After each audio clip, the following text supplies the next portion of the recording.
What's good in the hood, YouTube? This is Crazy Samurai 71 here, bringing you guys another video. Today I'm bringing you guys a video on Lupinranger versus Patoranger, and this is finally reviewing the last 2 episodes of the season. I didn't get to review it a couple weeks ago, and I wanted to finally just make sure I covered it. So the last 2 episodes are called Forever Ado, and I Am Sure I Will See You Again. These 2 episodes were really good. It ended the show in a really positive way, but in an interesting way as well, that had some moments of it that were expected and some moments of it were different. So that is something to note. Now let me get started with explaining what happens in these episodes. So episode 50, this episode continues where the last one ended, where Zamigo is starting to fight the Lupinrangers, well, specifically Kairi, and what happens is at the same time, Umika and Toma want to go and fight, even though they were hospitalized. But the thing is that Sequoia and Tsukasa do not want them to go off because they don't want them to get hurt or basically die in battle. But the thing is that they say that that they have to do this for their friend. They don't want to lose anyone. They care about their friend too much, meaning Kairi, but also those that they really want to rescue in the first place. Both of these things are important.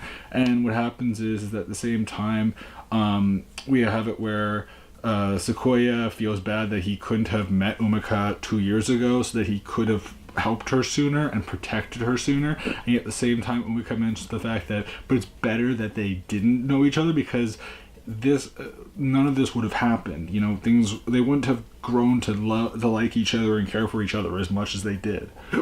So it works out in the end, and it's just this understanding between all these characters that's really nice.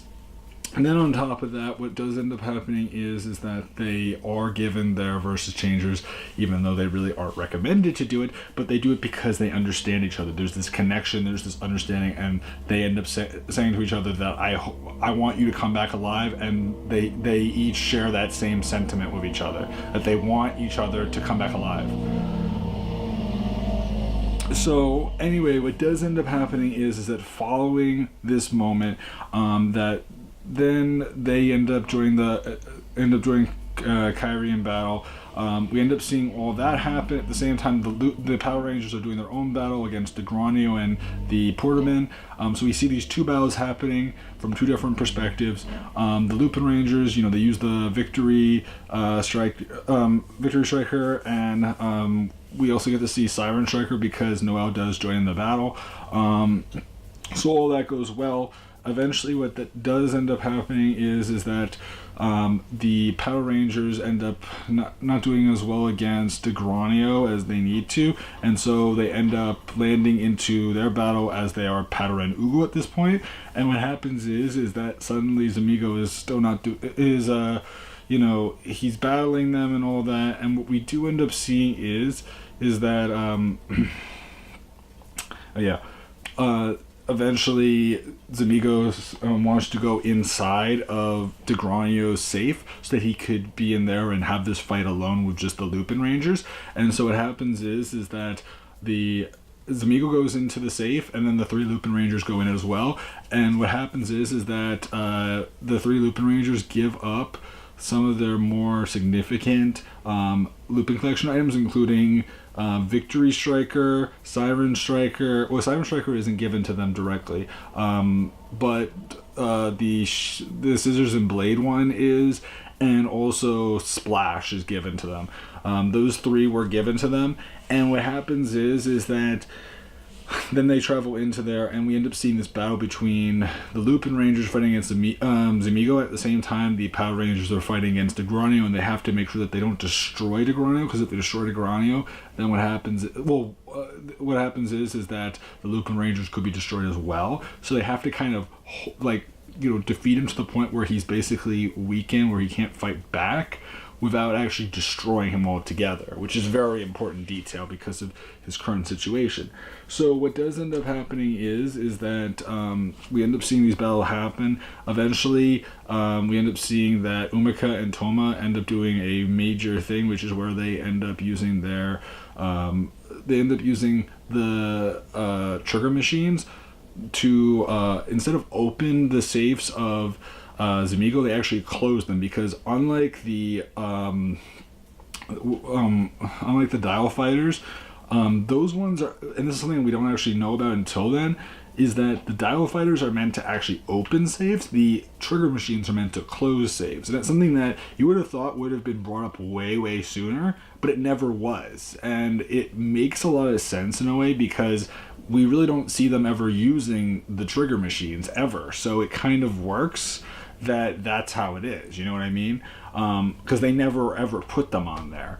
So that's the really important detail because they end up using this, and Noel figures this out, and what happens is that prevents Amigo from gaining any more of his ice guns.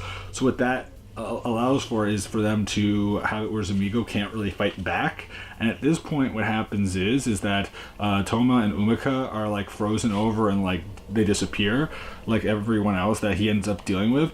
And what happens is that since Zamigo can't get his ice guns anymore, Kairi just manages to very easily defeat Zamigo using the Lupin Magnum, and that leads to a really awesome defeat. It brings back Toma and Umika. It brings back the ones that they loved and cared for. It brings back everyone that disappeared from the major incident 2 years in the past. So everyone is restored. However, what happens is that we see that they don't know how to get back necessarily right away. From there, we end up seeing that the Patorangers end up discovering that this has happened, and Degranio realizes, well, I guess Samiko wasn't strong enough against the Lupinrangers, but it won't matter because the Lupinrangers are probably stuck in there, and he's not going to open up his safe because, again, he has the chains and he has all the protection around him. So what happens is that at that point, it's a question of how are they going to get them out. So then episode 51 happens. 51 is a pretty good episode. What happens is that in this episode, we end up seeing that the Power Rangers end up trying to fight against Degranio. We actually get to see a couple of things happen. For starters, Patoran, we get to see Patoran X, but we get to see it as Super Patoran X. That actually does end up happening because, again, they ended up having the Victory Striker, which they gave to Kichiro, but it actually goes to Noel in the end. That's one thing to note, that he uses that against Degranio. Now, at the same time, what we do end up seeing is that as they're fighting, and he's really strong, Degranio, what happens is that at one point, I believe it was Kagori gave them a copy of the Lupin Collection manual, which allows Kairi and the others to insert Lupin Collection items into the manual and put them into the storage room that Kagori has. So what happens is that they actually go all around the inner chamber of the safe of Degranio to collect every single Lupin Collection item that Degranio has on him, and they just start putting everything into the manual and just start piling it in there. And what happens is that first of all, that gives them additional Lupin Collection items, but on top of that, it also gets rid of abilities that Degranio has. So like even mid-battle, he's losing his abilities. And what happens is that eventually he runs out of all of his abilities. At the same time, the Lupinrangers give up their Versus Changers, their Dial Fighters, and they also end up putting in I believe it was Siren Striker was part of that as well, and Siren Striker ends up being given to Patoran Ichigo, and Patoran Ichigo manages to use Super Patoran Ichigo form, which is really cool because that form is based on the Siren Striker, so we get to see that used, and Sequoia and Tsukasa end up holding Kichiro in place so that he doesn't fall back or lose in the battle against Degranio. And what happens is that eventually, after they manage to beat him up and all that, and once everything is weakened, eventually Degranio tries to like chain them up and then do a major attack on them, but their attack fades because of all the powers being removed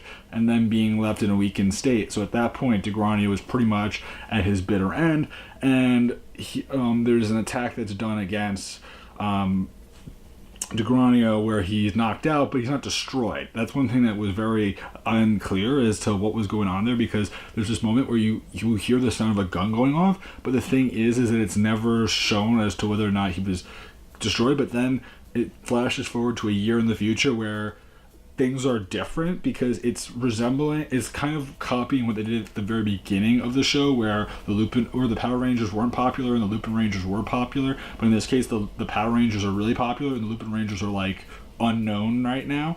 So it's kind of changing. And what happens is that at the same time, we end up seeing that the loved ones of the Lupinrangers are still ones that are kind of like, we end up seeing that they end up going around and doing their normal jobs and things like that, and at the same time you can get a sense that something's going on with them.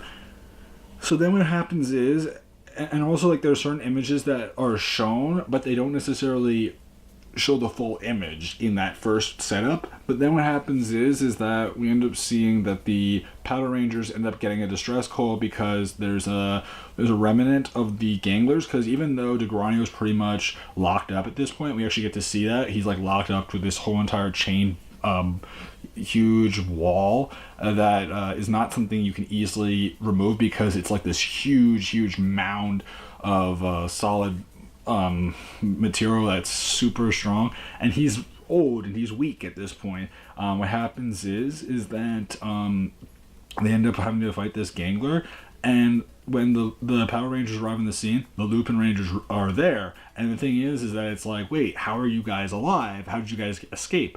And we end up learning that apparently that the Jackpot Striker was the one that actually saved them. Jackpot Striker was in the movie that they had for Lupinranger versus Power Ranger, and what happened is that he went missing, but the people that actually found him were a new set of Phantom Thieves, and these new Phantom Thieves were their close friends, the ones that they had been searching for this whole entire time.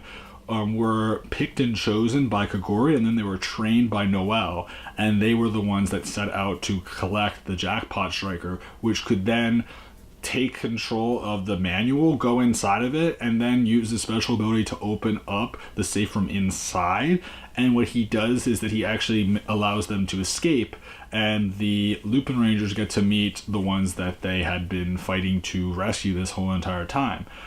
So that's really cool. Now, at the same time, we do not get to see Arsène Lupin. That's one thing I wanted to mention. Arsène Lupin never really gets to be shown off.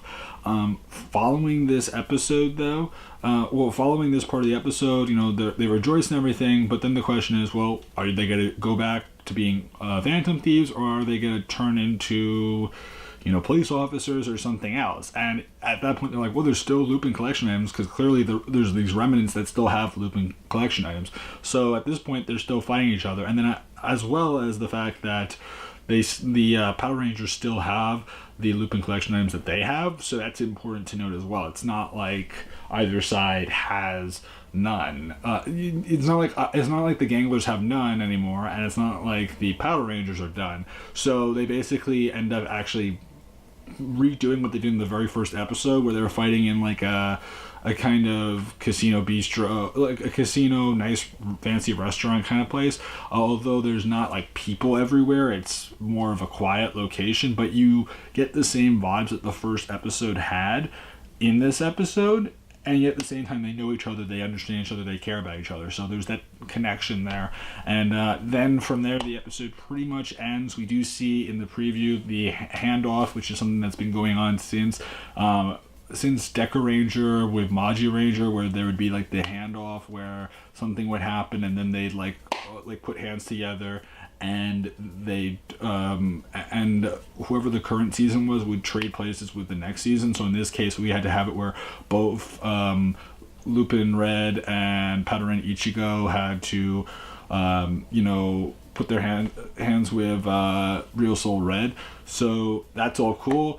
And overall, my opinion of this season, what's my thoughts? I liked it. Definitely not one of my favorite seasons ever, but it was a good season. It had a lot of things that were good. One thing that I've heard before on Twitter, and I totally agree with, is that the Lupinrangers were great as a team.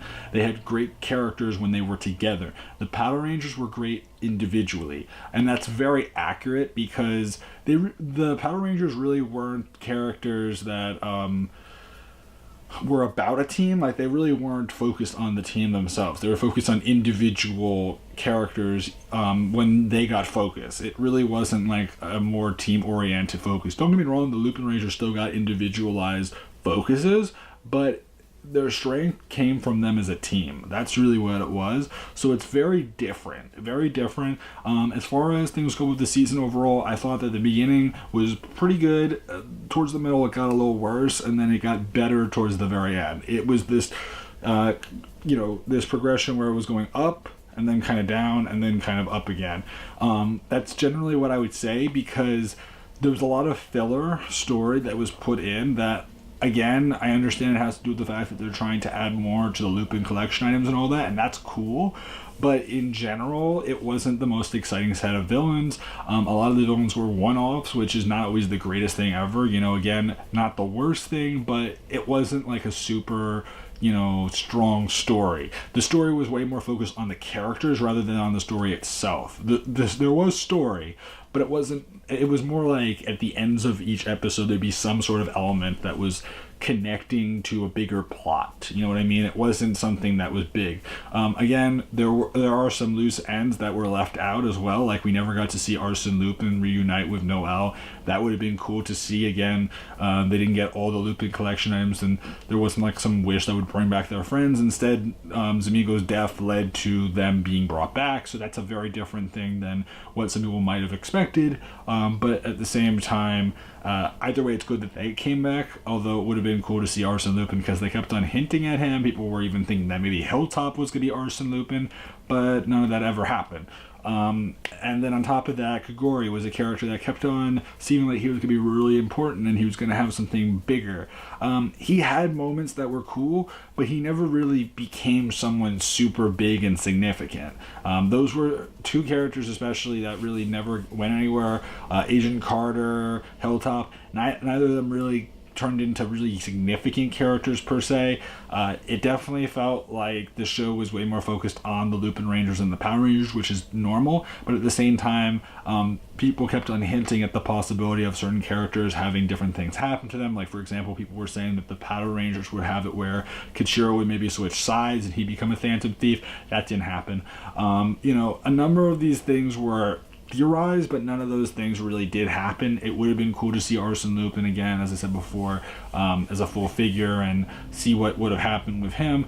But again, 51 episodes is a lot. It's more than we've had in recent seasons for sure, because typically we get around 48 to 49, possibly 50 episodes. So 51 is actually a little higher. And again, there is this psycho battle going on right now until Real Soldier comes out, which I will definitely try to review that a lot more. And I've already ordered the main mecha, which is the main 3 mechas, and also the main changer for the season. So keep that in mind, that I do have some merchandise coming that I do want to get, because I'm excited about this season a lot. They just reviewed a bunch of new stuff for some new Real Souls, and also we've finally got some recent images of the Masters who will be training Melt, Ko, and forget what what Pink's is.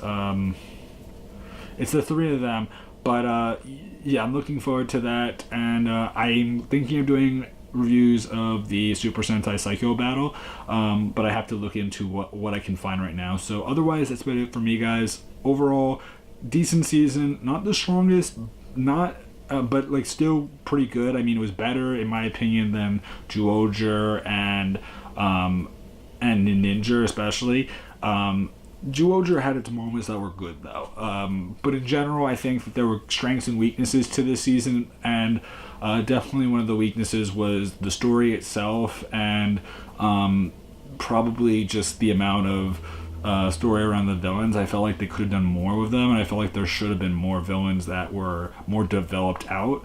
Again, my biggest reason why I say this is because Kyuranger was so strong with their villains and their story that it just felt like they did so much with that season, and I feel like when I watch this and then I compare it to that, I just feel like they kind of did so much less. And it's not like the worst thing ever, but it was just different, you know? I mean, I love the Power Rangers, I love the Lupinrangers. I just feel like the villains could have been a little bit more developed out, and a little bit more exciting personally. But again, it is what it is. Please remember to like, comment, subscribe. I'll see you guys in the next video. So until then, guys, I am Crazy Samurai 1, and bye, guys.